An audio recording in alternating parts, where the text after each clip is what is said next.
News Only 24. News Only 24. Rajib সরকারের একক চিত্র প্রদর্শনী হয়ে গেল হাওড়া শিবপুরের স্টুডিও ও 5-এ 22 নভেম্বর শুক্রবার। টুগেদার শীর্ষক এই প্রদর্শনীর উদ্বোধন করেন সাংবাদিক ও চলচ্চিত্র নির্মাতা ঋতব্রত ভট্টাচার্য এবং চিত্রশিল্পী অলয় ঘোষাল। 6 দিনের এই প্রদর্শনীতে ছিল 25টি ক্যানভাসের কাজ, সব ছবি অ্যাক্রিলিকে আঁকা। রাজীব তার কাজে বিভিন্নভাবে প্রকৃতির রূপ তুলে ধরেছেন। পদ্মফুলের একটি সিরিজ ছিল এই প্রদর্শনীর মূল আকর্ষণ। নীল রঙের প্রাধান্য থাকলেও বিভিন্ন রঙের সুষম ব্যবহার ছবিগুলোকে অন্য মাত্রা দিয়েছে।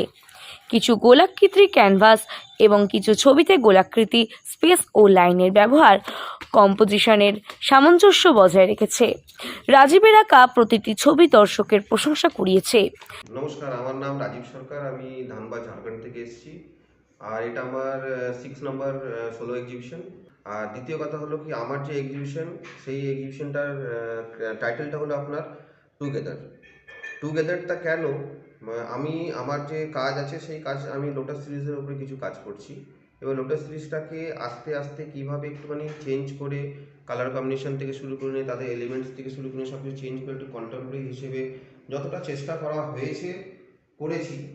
এবার তার থেকে বড় কথা হলো কি, আমি তো যেহেতু অ্যাজ এ আর্টিস্ট হিসেবে কাজ করেছি, লোকজন কীরকম করে কীভাবে নেবে তাদের উপর ডিপেন্ড করছে। তো অনেকেই এখানে অ্যাপ্রিসিয়েট করেছে ছবির ব্যাপারটা নিয়ে। ইভেন অনেক আর্টিস্টরা, অনেক বায়ার্স থেকে শুরু করে ওনাদের অনেকের কন্ট্যাক্ট হিসেবে সবাই বলেছেন না, ছবি খুব ভালো হয়েছে। তো টুগেদার এই জন্য কি, আমার লোটাস সাবজেক্টে কিছু পেটেলস নিয়ে আমি কাজগুলো করেছি। সেই কাজগুলোর মধ্যে কিছু দেখানো হয়েছে কি কালারফুল লোটাসের পেটেলস দেওয়া।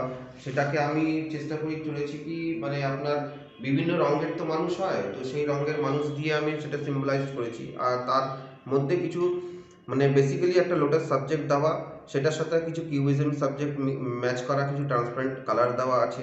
আর একটুখানি চটকদার রং বলতে গেলে দেওয়া আছে, যেটা আপনার আমার প্রথাগতভাবে এসছে। আর কিছু খুব ম্যাচুয়ার টাইপের কিছু কাজ করার চেষ্টা করি। তো এই ধরনের উদ্যোগ নেই। আর এইখানে আমি থাকতাম 2002 সাল থেকে 21 সাল পর্যন্ত। এই বাড়িটাই আমি থাকতাম। আমি রামনাতলার বাড়ি থেকে এখানে শিফট করেছি 2002। 2021 পর্যন্ত আমি এখানে থাকতাম। 2021-এ শিফট করে যাই কলকাতায়। 2021 থেকে 2023-এর ফেব্রুয়ারি আমি রিটায়ার করলাম। তারপরে ভাবছি এটাকে কি করব।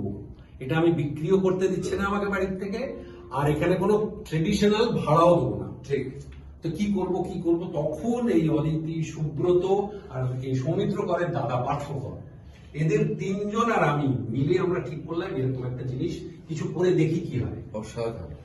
তখনই এই ট্রান্সফরমেশন। এটাই কি প্রথম শো? এর আগে হয়েছে, এর আগে জেলা ভিত্তিক কিছু শো হয়েছে, সেটা দাদা কিউরেট করেছে, সুব্রতদা কিউরেট করেছে। আমরা জেলা ভিত্তিক চিন্তা ভাবনা করেছি। সুব্রত নিয়ে আইডিয়া, প্রথম হাওড়া, তারপরে মেদিনীপুর হয়েছে, এইটা হচ্ছে এর পরেরটা হচ্ছে বাঁকুড়া 13ই ডিসেম্বর।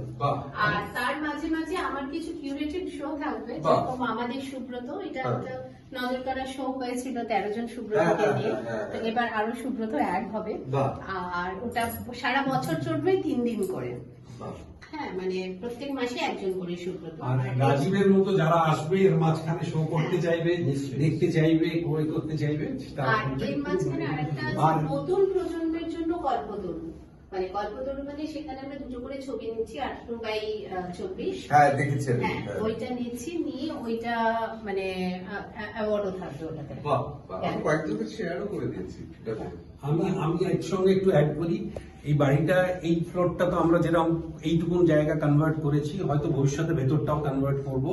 এর ফার্স্ট ফ্লোরটা রেসিডেন্সি হিসাবে ভাবছি আমরা, যে বাইরে থেকে আর্টিস্টরা এসে থাকে এখানে 2 মাস 3 মাস ধরে থাকে, তাদের একটা বন্দোবস্ত করেছি, একটা থাকার বন্দোবস্ত। তার উপরে একটা ফ্লোর আছে, সেই ফ্লোরটাতে ওয়ার্কশপ করার প্ল্যান করছি। ওপেন টেরেস আছে, দিয়ে তার সঙ্গে একটা আছে, করে ওটার বন্দোবস্ত করা হয়েছে। এইরকমই সুমনকে একটাই, অন্য কোন ভাবে তোমার সঙ্গে একটু আগেই আমি কথা বলেছি, আগে এটা ওইভাবেই যেন থাকে, এইভাবে যেভাবে এটা হচ্ছে এইভাবে যেন আমরা তো থাকে। চেষ্টা করবো হ্যাঁ, যেন এইভাবেই থাকে। এরকম বা এর থেকে আরেকটু বেটার এইভাবেই থাকে। এইভাবেই থাকে, অন্য কোনো ভাবে কিছু নয়। আমরা কিন্তু ছবিও খুব সিলেক্টিভ ছবি নিচ্ছি, মানে সব ছবি যে আসলেই ওটা অ্যাপ্রুভড হয়ে ঠিক যাচ্ছে সেটা ঠিক নয়। দারুণ ছবি দেখি